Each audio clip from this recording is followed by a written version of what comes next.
Good, the camera there has been taken down.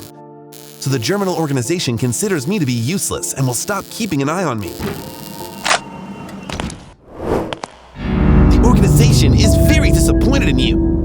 We will cut your resources by 80% starting from today. The second surviving test subject after me. You are a loser. It's right for the organization to replace you with me. He's completely brainwashed! He is the normal result of the Valkyrie experiment. He has a talent for fighting.